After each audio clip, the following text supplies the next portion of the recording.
no coração, trazendo paz e redenção. Nos braços do Pai eu vou descansar e em seu amor me transformar.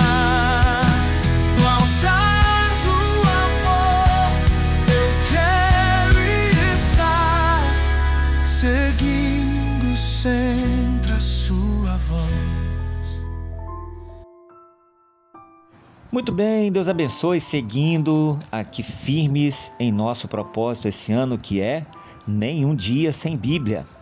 Capítulo 13, 14 e 15 do livro de Gênesis hoje, o quinto dia de 365. Vamos lá, um dia por vez, um passo por vez. Daqui a pouquinho, quando você vê, estamos finalizando a nossa Bíblia e você vai poder dizer com toda certeza: eu li a Bíblia inteira, ainda que eu não guarde tudo, que eu não lembre de tudo, mas o seu espírito estará nutrido e sabendo que você leu a Bíblia inteira, e no dia que você precisar, Deus te lembrará de algo que está guardado lá no seu coração e no seu subconsciente. Capítulo 13. A desavença entre Abraão e Ló. Saiu, pois, Abraão do Egito e foi para o Neguebe com sua mulher e com tudo o que possuía, e Ló foi com ele. Abraão tinha tinha enriquecido muito, tanto em gado como em prata e ouro. Ele partiu do Neguebe e em direção a Betel, indo em um lugar a outro, até que chegou ao lugar entre Betel e Ai, onde já havia armado acampamento anteriormente e onde, pela primeira vez, tinha construído um altar. Ali então Abraão invocou o nome do Senhor. Ló, que acompanhava Abraão, também possuía rebanhos e tendas, e não podia morar os dois juntos na mesma região, porque possuíam tantos bens que a terra não podia sustentá-los. Por isso surgiu uma desavença entre os pastores dos rebanhos de Ló e de Abraão. Nessa época, os cananeus e os ferezeus habitavam aquela terra. Então Abraão disse a Ló: não haja desavença entre mim e você, ou entre os seus pastores e os meus pastores. Afinal, somos irmãos. Aí está a terra inteira diante de você. Vamos separar-nos. Se você for para a esquerda, irei para a direita. Se for para a direita, irei para a esquerda. Olhou então Ló e viu todo o vale do Jordão, todo ele bem irrigado até Zoar.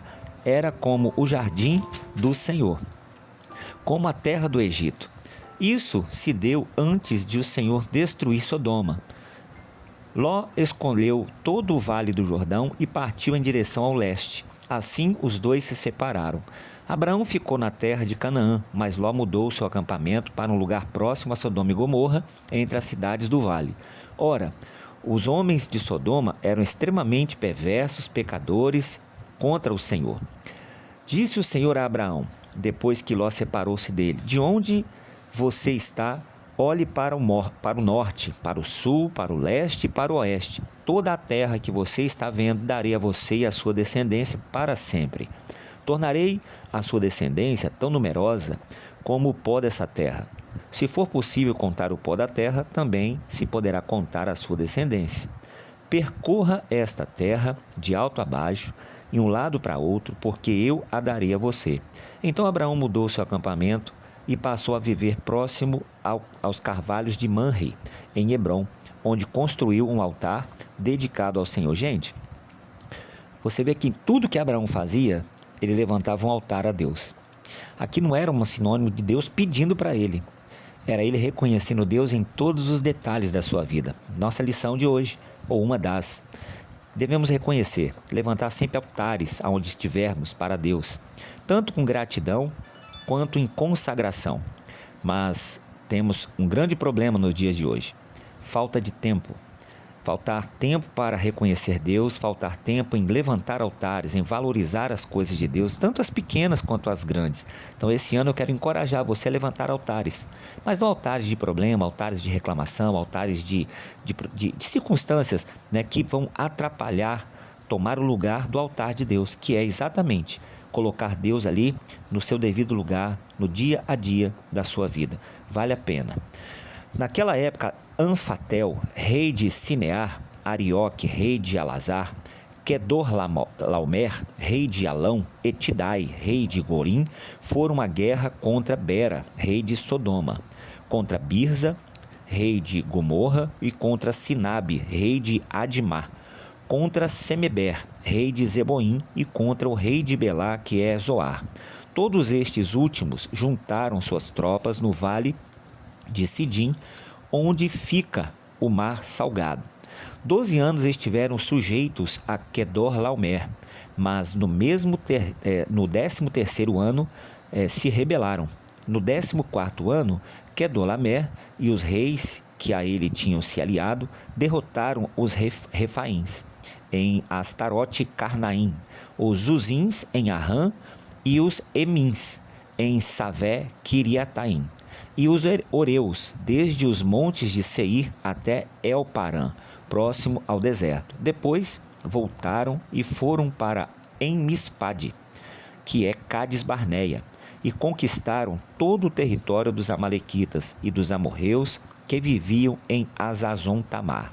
Então os reis de Sodoma e Gomorra, de Admá e Zebom, e de Belá, que é Zoar, marcharam e tomaram posição de combate no vale de Sidim contra Quedorlaomer, rei de Elão, contra Tidal, rei de Goim, contra Anrafel, rei de Sinear, e contra Arioque, rei de Alazar. Eram 4 reis contra 5. Ora, o vale de Sidim era cheio de poços de betume, e quando os reis de Sodoma e Gomorra fugiam, alguns dos seus homens caíram nos poços e o restante escapou para os montes. Os vencedores saquearam todos os bens de Sodoma e de Gomorra e todos os seus mantimentos, e partiram então. Levaram também Ló, sobrinho de Abraão, e os bens que ele possuía, visto que morava em Sodoma. Mas alguém que tinha escapado veio e relatou tudo a Abraão, o hebreu, que vivia próximo aos carvalhos de Manre, o amorreu. Manre e os seus irmãos, Escol e Aner, eram aliados de Abrão. Quando Abrão ouviu que seu parente fora levado prisioneiro, mandou convocar os 318 homens treinados, nascidos em sua casa, e saiu em perseguição aos inimigos até Dan. Atacou-os durante a noite em grupos e assim os derrotou, perseguindo-os até Obá, ao norte de Damasco. Recuperou todos os bens e trouxe de volta seu parente Ló com tudo que possuía, com as mulheres e com o restante dos prisioneiros. Voltando Abraão da vitória sobre Quedorlaomer e sobre reis que a ele havia aliado, o rei de Sodoma foi ao seu encontro no vale de Savé, isto é, o vale do rei.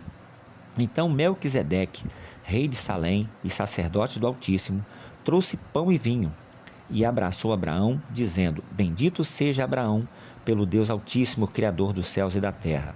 E bendito seja o Deus Altíssimo, que entregou seus inimigos em suas mãos. E Abraão lhe deu o dízimo de tudo. O rei de Sodoma disse a Abraão: Dá-me as pessoas e pode ficar com os bens. Mas Abraão respondeu ao rei de Sodoma, de mão levantadas ao Senhor, o Deus Altíssimo, Criador dos céus e da terra, juro que não aceitarei nada do que lhe pertence, nem mesmo um cordão ou uma correia de sandália, para que você jamais venha dizer: eu enriqueci Abraão.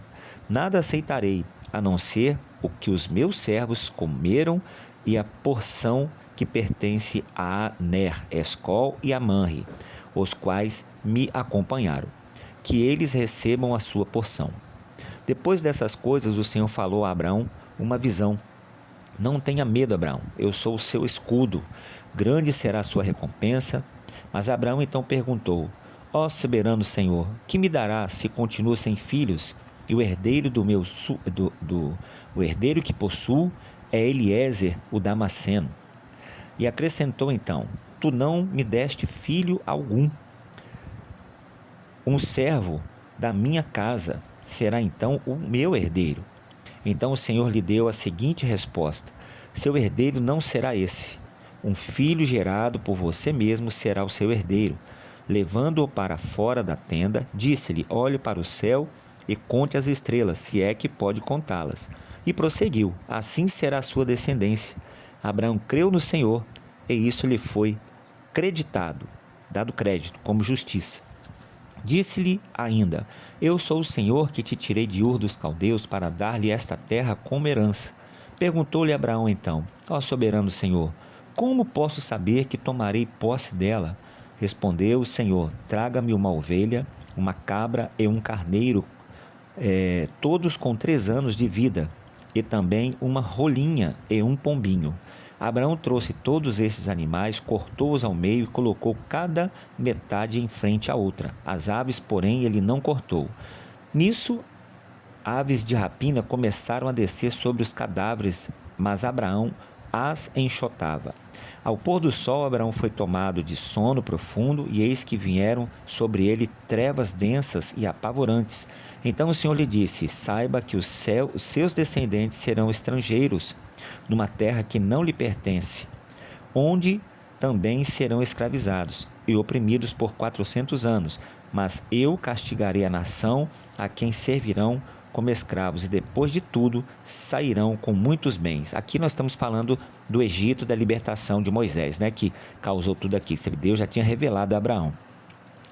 Porém, irá em paz a seus antepassados e será sepultado em boa velhice. Na 4ª geração, os seus descendentes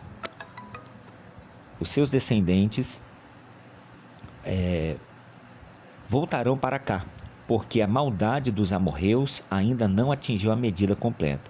Depois que o sol se pôs e veio a escuridão, eis que um fogareiro esfumaçante com uma tocha acesa passou por entre os pedaços dos animais.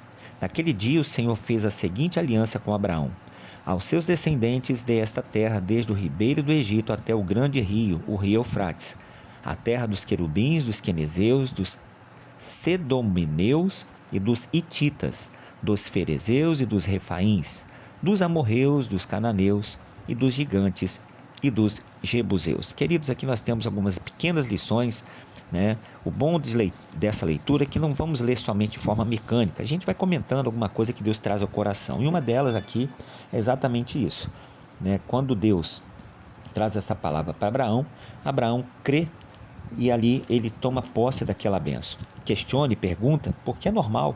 Às vezes nós temos que ser direcionados mesmo, porque muitas das vezes nós ficamos perdidos, porque os nossos olhos não conseguem alcançar. É onde devemos levantar o altar, colocar Deus ali e confiar nele. Abraão confiou, Abraão provou, e consagrou sua vida ao Senhor.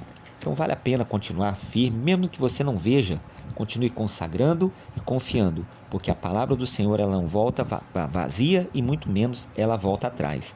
Ela sai para cumprir o que lhe agrada a Deus. E agrada a Deus ver você abençoado, pode ter certeza. Capítulo 5, do verso 1 ao 26, é a nossa leitura de hoje do Novo Testamento. Vendo as multidões, Jesus subiu ao monte e se assentou seus discípulos, aproximando-se dele, e ele começou a ensiná-los, dizendo: Bem-aventurados os pobres em espírito, pois dele é o reino dos céus. Bem-aventurados os que choram, pois serão consolados. Bem-aventurados os humildes, pois eles receberão a terra por herança. Bem-aventurados os que têm fome e sede de justiça, pois serão satisfeitos. Bem-aventurados os misericordiosos, pois obterão misericórdia. Bem-aventurados os puros de coração, pois verão Deus. Bem-aventurado os pacificadores, pois serão chamados filhos de Deus. Bem-aventurados os perseguidos por causa da justiça, pois deles é o reino dos céus. Bem-aventurados serão vocês quando por minha causa os insultarem, os perseguirem e levantarem todo tipo de calúnia contra vocês. Alegrem-se e regozijem-se, porque grande é a sua recompensa nos céus, pois na mesma forma que perseguiram os profetas que viveram antes de vocês. Vocês são o sal da terra, mas se o sal perder o seu sabor, como restaurá-lo? Não servirá para nada, exceto para ser jogado fora e pisado pelos homens. Vocês são a luz do mundo. Não se pode esconder uma cidade construída sobre um monte, e também ninguém acende uma luz ou candeia e a coloca debaixo de uma vasilha ou de um recipiente, de uma cama. Ao contrário, coloca no lugar apropriado, bem em cima, e assim iluminará todos que estão em volta. Assim brilhe a luz de vocês diante dos homens, para que vejam as suas boas obras e glorifiquem ao Pai de vocês que estão nos céus. Não pensem que vim abolir ou excluir a lei ou os profetas. Não vim abolir, mas cumprir. Digo-lhes a verdade: enquanto existir céu e terra, de forma alguma desaparecerá da lei a menor letra ou menor traço. Aqui destrói todo o laço de muitas pessoas que falam assim: o Evangelho é Novo Testamento, o Velho, o Antigo não serve para nada. Está aqui, ó. Quando te perguntarem, está escrito aqui, ó.